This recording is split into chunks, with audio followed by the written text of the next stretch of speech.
ദൈവനാമത്തിന് മഹത്വം ഉണ്ടാകട്ടെ. ഇന്നത്തെ നമ്മുടെ ധ്യാന വിഷയം ഉൾക്കാഴ്ച എന്നുള്ളതാണ്. വിശുദ്ധ മത്തായി എഴുതിയ സുവിശേഷം 6-ാം അധ്യായം 22-ാമത്തെ വാക്യം ഇങ്ങനെയാണ്: ശരീരത്തിന്റെ വിളക്ക് കണ്ണ് ആവുന്നു.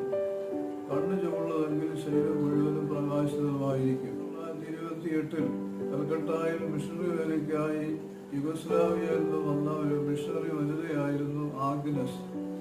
ഈ വനിതയാണ് പിൽക്കാലത്ത് ലോകം അറിയപ്പെട്ട മദർ തെരേസയായി തീർന്നത്.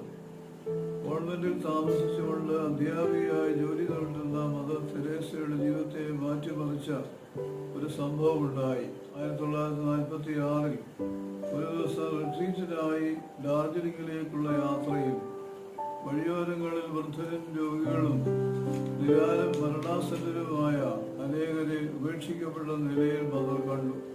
ഈ കാഴ്ചയാണ് കോൺവെന്റിൽ താമസിച്ചുകൊണ്ടുള്ള അധ്യാപക ജോലിയിൽ നിന്നും അഗതികളും നിരാലംബരുമാരുടെ ഇടയിലേക്ക് ഇറങ്ങി അവരുടെ ഉന്നമനത്തിനു വേണ്ടി പ്രവർത്തിക്കുവാൻ മദറിനെ പ്രേരിപ്പിച്ചത്. നമുക്ക് ചുറ്റും വിവിധ തരത്തിൽ കഷ്ടപ്പെടുന്നവരെ കാണുമ്പോൾ നമ്മുടെ മനോഭാവം എങ്ങനെയുള്ളതാണ്?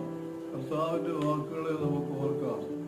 ആകയാൽ എൻ്റെ ഏറ്റവും ചെറിയവരിൽ ഒരുവന് നിങ്ങൾ ചെയ്തിടത്തോളമെല്ലാം എനിക്ക് ചെയ്തു എന്ന വാക്യം ഉൾക്കൊണ്ട് നമ്മുടെ ചുറ്റിലും കാണുന്നവർക്ക് നന്മ ചെയ്തുകൊണ്ട് ജീവിപ്പാൻ അതിന്റെ പരിശുദ്ധാത്മാവ് നമ്മെ സഹായിക്കട്ടെ.